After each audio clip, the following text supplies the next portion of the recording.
எல்லாரும் எப்படி இருக்கீங்க? உங்களை பார்த்து எனக்கு ரொம்ப ரொம்ப சந்தோஷம். இன்னைக்கு என்ன நம்ம ரெசிபி பண்ண போறோம்னா, பேரன் வந்திருக்காரு. அவர் என்ன வாங்கிட்டு வந்திருக்காரு அப்படின்னா, குக்குடுலேருந்து ஃப்ரைடு சிக்கன் கிட்டு இதான் வாங்கிட்டு வந்திருக்காரு. இதை வாங்கிட்டு வந்து இன்னைக்கு செய்யுங்க ஆச்சு, இதான் உங்களுக்கு இன்னைக்கு கண்டென்ட்னு அவர் ஆர்டர் போட்டார். இன்னைக்கு இதை செஞ்சு காமிங்க அப்படின்னு சொல்லிட்டு சிக்கன் வாங்கிட்டு வாஷ் பண்ணி உள்ளே வச்சுருக்கேன். இந்த கிட்டுக்குள்ளார எல்லாமே இருக்குது, பவுடர்லாம் இருக்குது, 3 பாக்கெட்டாக இருக்குது. அதை எப்படி நம்ம கலந்து அதை ஃப்ரை பண்ணணும் அப்படிங்கிறத இப்போ பார்க்க போகிறோம். அந்த மாதிரி செய்யும்போது நல்லா ஃப்ரைடு சிக்கன் நல்லா ஃப்ரை ஆகிட்டு நல்லா முருன்னு வருது, சாப்பிட்றதுக்கு சாஃப்டாக இருக்குது அப்படின்னு எல்லாருமே சொல்கிறாங்க. நம்மளும் இதை ட்ரை பண்ணுவோம். பேரனுக்காக இன்றைக்கி ஸ்பெஷலாக குக்குடுலேருந்து ஃப்ரைடு சிக்கன் கிட்டு. வாங்க இது எப்படி செய்யலான்னு பார்க்கலாம். அதுக்கு முன்னாடி நம்ம சேனலை சப்ஸ்கிரைப் பண்ணி வச்சுக்கோங்க, கூடவே இருக்கிற பெல் ஐக்கானை ப்ரெஸ் பண்ணி வச்சுக்கோங்க. வாங்க வீடியோக்குள்ளே போகலாம். இந்த பாக்ஸுக்குள்ளாரையே இந்த மாதிரி ஒரு பாக்கெட் இருக்குது, ஒரு 3 பாக்கெட் இருக்குது. இது வந்து அந்த மாவு கரைக்கிறது ஃப்ரை மிக்ஸு. இது என்னடா? இது வந்து சீசனிங் சொல்ல, அவங்களுக்கு சொல்ல. இது சீசனிங் பண்ணுறதுக்கு, இது சீசனிங் பண்ணுறதுக்கு கடைசியில் தூவிடுறதுக்கு. இது வந்து ஃபஸ்ட்டு நம்ம மேரினேட் பண்ணி ஜஸ்ட் அப்படியே போட்டுருங்க. அது நல்லா கலந்ததுக்கப்புறம் மேரினேட் பண்ணணும். சவுண்டாக சொல்லணும், அப்போ தான் நம்மளுக்குலாம் புரியும். நம்ம இதை எடுத்து போய் செய்யலாமா? சிக்கன் வந்து ஆச்சி வாஷ் பண்ணி வச்சுருக்கேன். அப்படியே போயிட்டு இதில் சீக்கிரமாக செஞ்சிடலாம். ரொம்ப நேரம் ஊறணுன்ற அவசியம்லாம் இல்லை. நம்ம இன்றைக்கி ட்ரை பண்ணலாம். இந்த கிட்டுக்குள்ளே என்னென்ன இருக்குது அப்படின்னா, ஒரு ஃப்ரை மிக்ஸ் பவுடர் இருக்குது, இது மேரினேட் பண்ணுறதுக்கு ஒரு பவுடர் இருக்குது, இது வந்து சீசனிங் பவுடர் இருக்குது, இது வந்து பொரிச்சதுக்கு அப்புறம் மேலே தூவுறதுக்காக இது கொடுத்துருக்காங்க. இது வந்து சிக்கனை வந்து போட்டு பெரட்டி கொஞ்சம் நேரம் வைக்கிறதுக்காக, இந்த காரம் உப்பெல்லாம் போகிறதுக்காக இது ஒரு பவுடர் போட்டிருக்காங்க. இதை போட்டு சிக்கனில் பிசைஞ்சிட்டு ஃபஸ்ட்டு வச்சுட்டு தான் இந்த டிப் பண்ணுற விஷயங்களெல்லாம் பண்ணணும். ஃபஸ்ட்டு இதை போட்டு நம்ம பிசைஞ்சு வச்சுருவோம் சிக்கனை. இதுதான் ஃபஸ்ட்டு ஸ்டெப்பு.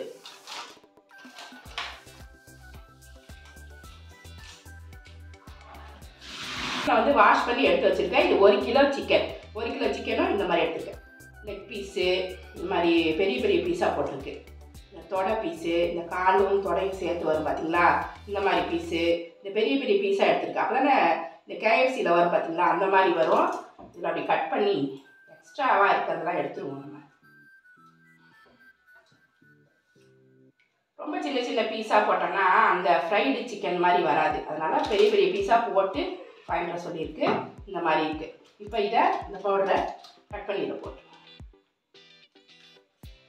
நானும் இதான் ஃபஸ்ட் டைம் செய்கிறேன். அவன் வாங்கிட்டு வந்துட்டான், சித்தார்த் வாங்கிட்டு வந்துட்டான். அதனால சரி செஞ்சு கொடுங்க ஆச்சுன்னு சொன்னானா, சரி நம்மளும் ட்ரை பண்ணலாம் அப்படின்றதுக்காக வாங்கிக்கிறேன். இந்த பவுடரை ஃபஸ்ட்டு இதில் போட்டுருவோம்.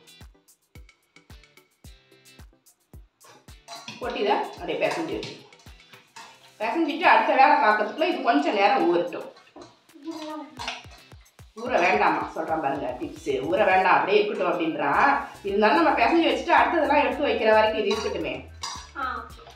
அது வரைக்கும் அந்த உப்பு காரமெல்லாம் போகணுன்னு தான் ஒரு நம்மளுக்கு ஒன்று இருக்கும். லைட்டாக பிசைஞ்சு கொஞ்சம் நேரம் இருக்கும். அடுத்து அந்த பவுடர் மசாலாவெல்லாம் நம்ம எடுத்து ஒரு கிண்ணத்தில் போட்டு ரெடி பண்ணுற வரைக்கும் இது இதுலேயே ஊறிட்டு அந்த டைம் போதும். ரொம்ப நேரம்லாம் ஊற வேண்டிய அவசியம் இல்லை. நல்லா எல்லா பக்கமும் இந்த பவுடர் போயிட்டு கோட் ஆகிற மாதிரி நல்லா பெசரி விட்டு எடுத்து வச்சிடலாம். ரொம்ப ஈஸியாக இப்போல்லாம் வந்துடுச்சு. முன்னாடிலாம் ரொம்ப கஷ்டப்பட்டு செய்வோம்.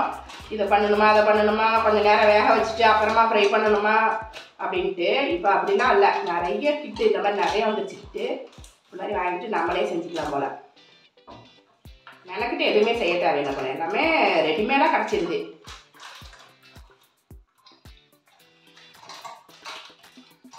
அவ்வளோதான். இந்த மாதிரி பிசைஞ்சு எடுத்து வச்சுருக்கேன். இதை வந்து அது ஓரமாக இருக்கட்டும். அதுக்கு இந்த பவுடர் மசாலாவெல்லாம் நம்ம ரெடி பண்ணி வச்சுருக்கோம். இப்போ நம்ம என்ன பண்ண போகிறோம்னா, இதில் ஒரு 40 கிராம் எடுத்து தண்ணி ஊற்றி கொஞ்சம் திக்கான ஒரு பேட்டர் மாதிரி ரெடி பண்ணிக்க சொல்லியிருக்காங்க. அது மாதிரி 40 கிராம்ஸ் வரைக்கும் எடுத்து நம்ம ஒரு பேட்டர் ரெடி பண்ண போகிறோம். எதுக்குனாக்கா அந்த சிக்கனை டிப் பண்ணுறதுக்கு. மீதியை வந்து அப்படியே பவுடராகவே எடுத்து வச்சுக்கணும், அப்படியே ஒரு டஸ்ட் பண்ணுறதுக்காக. இதை வந்து நம்ம இப்போ கரைச்சிக்கலாம். ஒரு 40 கிராம் அளவு கரைச்சாலே போதுமானது. ஏன்னா அந்த சிக்கனை போட்டு திருப்பியும் டஸ்ட் பண்ணுறதுக்கு கொஞ்சம் நம்மளுக்கு பவுடர் வேணும்.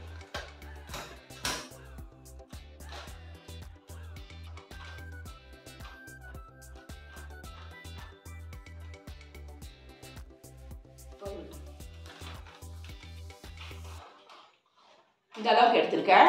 இது ஒரு 40லேருந்து 50 கிராம் வரைக்கும் இருக்குன்னு நினைக்கிறேன். ஒரு 40 கிராம்ஸ் இருக்கும். இதில் கொஞ்சமாக தண்ணி ஊற்றி நம்ம இதை வந்து கலந்துப்போம்.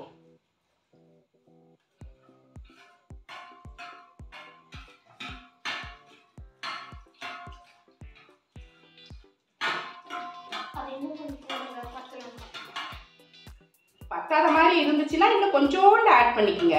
அதுக்குன்னு எல்லாத்தையும் போட்டுற வேண்டாம், ஏன்னா மீதி பவுடர் வந்து நமக்கு தேவைப்படும். நல்லா கட்டி இல்லாமல் நல்லா கலந்துக்கலாம். பாருங்க இப்போ திக்காக தான் இருக்குது.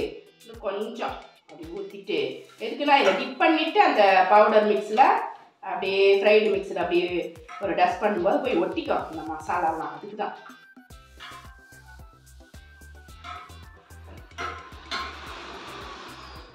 வாட்டரோட அளவுமே அதில் எழுதியிருக்கு. அதை பார்த்து கூட நீங்கள் மிக்ஸ் பண்ணிக்கலாம். நான் ஒரு அப்ராக்சிமேட்டாக ஊற்றி நானே பண்ணேன். இதுவே கரெக்டாக இருப்பாங்க. 150 ml அதில் போட்டிருக்கு.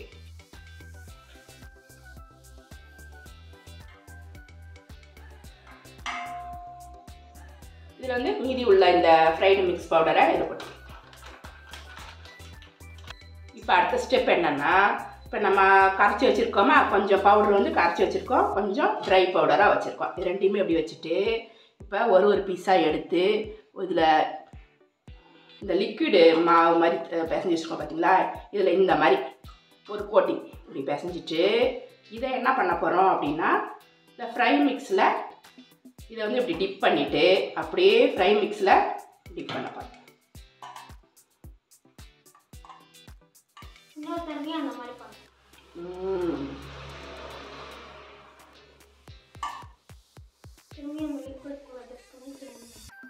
கோட் பண்ணிவிட்டு திரும்பவும் இதில் இன்னொரு தடவை டிப் பண்ணும்.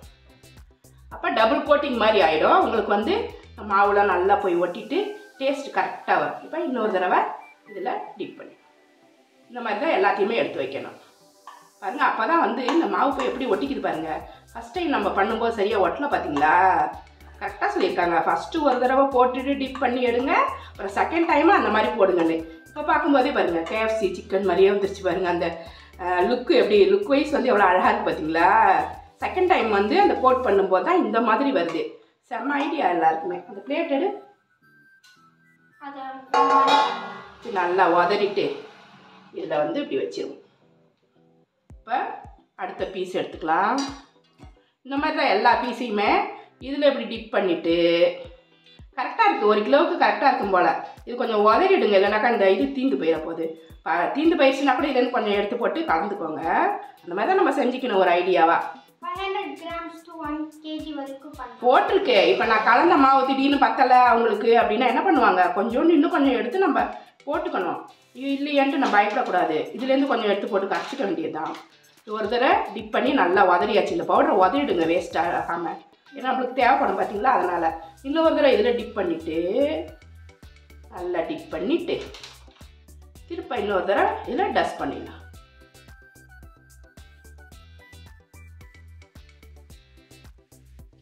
இப்போ திரும்பவும் இதை உதறிட்டு எடுத்துக்கோங்க. ஏன்னா மீதி சிக்கனை பண்ணுறதுக்கு நம்மளுக்கு தேவைப்படும் பாருங்க அந்த இது நல்லா ஒட்டுது. இது கார்ன்ஃப்ளவர்லாம் போட்டிருப்பாங்க போல், அதனால் இப்படி கையிலேயே ஒட்டுது.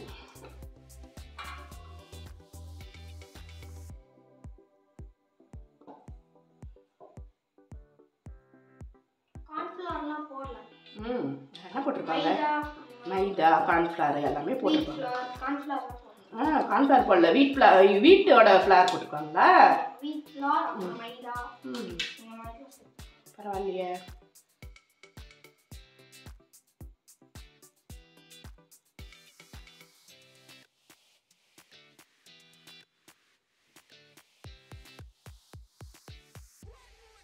இந்த மாதிரி ஒன்று ஒன்றா எடுத்து செஞ்சு இந்த மாதிரி டிப் பண்ணி இந்த மாதிரி எடுத்து வச்சுக்கணும். இந்த மாதிரி எடுத்து வச்சுட்டு நான் இப்போ காமிக்கிறேன். நல்லா இந்த பவுடரில் மிக்ஸ் பண்ணி இந்த மாதிரி எடுத்து வச்சுக்கோங்க. எண்ணெய் சூடு பண்ணியிருக்கேன். இப்படி ஒன்று ஒன்றா போட்டு எடுத்துருவோம்.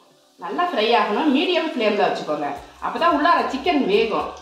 நம்ம வந்து ஹையில் வச்சுட்டு அப்புறம் சிக்கன் வேகலைன்னா ரொம்ப கஷ்டமாக போயிடும். உள்ளார தான் சிக்கன் வேகாமல் நின்றுடும்.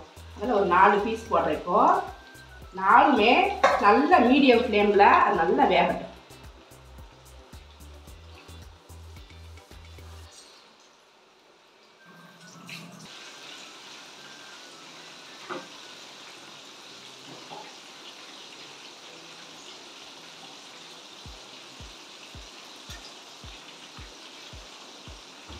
இந்த பேக்கெட்டில் இருந்தால் சீசனிங் பவுடரை கொட்டி வச்சுருக்கேன். இதை ஃப்ரை பண்ணதுக்கப்புறம் அது மேலே லைட்டாக தூவிட்டு சாப்பிடும்போது தான் செம்ம டேஸ்ட்டாக இருக்கும். தனியாக கொட்டி ரெடி பண்ணி வச்சுருக்கேன். ஃப்ரை ஆகட்டும். நல்லா மீடியம் ஃப்ளேமில் சூப்பராக வேகணும். உள்ள சிக்கன் வந்து வெந்தால் தான் நல்லாயிருக்கும். இல்லைனாக்கா பச்சை சிக்கனாக இருந்துச்சுன்னா நல்லா இருக்காது. அதனால் கொஞ்சம் டைம் ஆனாலும் பரவாயில்ல, மீடியம் ஃப்ளேமில் உள்ள சிக்கன் வேகிற வரைக்கும் வச்சிருந்து எடுத்து நல்லா டேஸ்ட்டாக சாப்பிடுங்க, வேஸ்ட் பண்ணாமல். 1 கிலோ சிக்கன் வாங்கினா நம்மளுக்கு வந்து சரியாக அந்த பவுடர் பற்ற மாட்டேங்குது. 3/4 கிலோ வாங்கினீங்கன்னா கரெக்டாக இருக்கும். 3/4 கிலோ வாங்குங்க, சரியாக இருக்கும். ஏன்னா நான் 1 கிலோ சிக்கன் வாங்கிட்டேன், ஆனால் அந்த பவுடர் பத்தலை எனக்கு. அது கொஞ்சம் வச்சுருக்கேன், கொஞ்சம் சிக்கனை எடுத்து வச்சுட்டேன். 3/4 கிலோவுக்கு நம்மளுக்கு சூப்பராக கரெக்டாக இருக்கும்.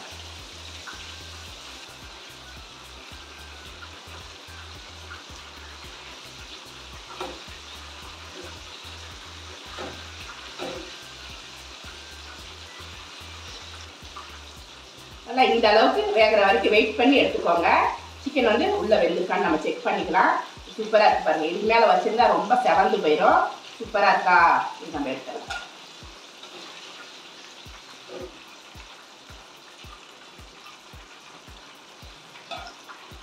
என்ன கொஞ்சம் மெதுவாக எடுத்தால் தான் உள்ளார சிக்கன் வேகும். நம்ம பேசாமல் வேகாமல் எடுத்துகிட்டு உள்ளார பச்சை சிக்கன் ஆச்சுன்னா நம்மளுக்கு சாப்பிடவே பிடிக்காது.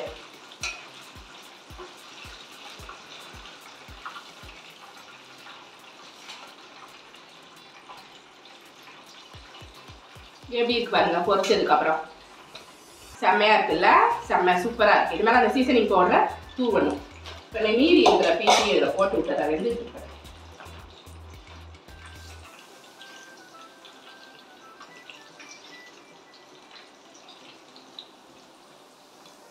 இந்த ஃப்ரைடு சிக்கன் மேலே இந்த சீசனிங் பவுடர் எடுத்து வச்சுருக்கோம் பார்த்தீங்களா? இதை எடுத்து லைட்டாக இப்படி போட்டு விட்டுருவோம். டேஸ்டி மேக்கர் கொடுப்பாங்க இல்லைங்களா? அந்த மாதிரி இருக்குது. அதோட ஸ்மெல் மாதிரி இருக்குது. மேகிலாம் வாங்கினா டேஸ்டி மேக்கர் கொடுப்பாங்க பார்த்தீங்களா? அது மாதிரி இருக்குது. இதை போட்டு லைட்டாக இப்படி குளிக்கிட்டு சாப்பிட்டு பார்க்கலாம். நம்ம இதை டேஸ்ட் பண்ணி பார்க்கலாம். அது வெந்துட்டு இருக்கட்டும். அது லேட்டாகும் வேகிறதுக்கு. அதுக்குள்ள நம்ம இதை டேஸ்ட் பண்ணிடுவோம்.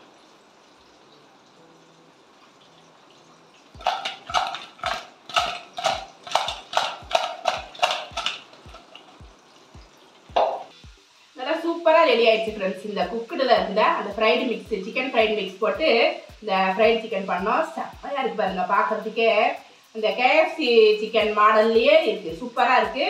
நான் கொஞ்சம் டேஸ்ட் பண்ணி பார்த்தா சூப்பராக இருக்குது. நல்லா டேஸ்ட்டாக இருக்குது. இந்த மாதிரி பாருங்கள், மேலே கோட்டிங் வந்து நல்லா மொறுன்னு செம்மையாக இருக்குது.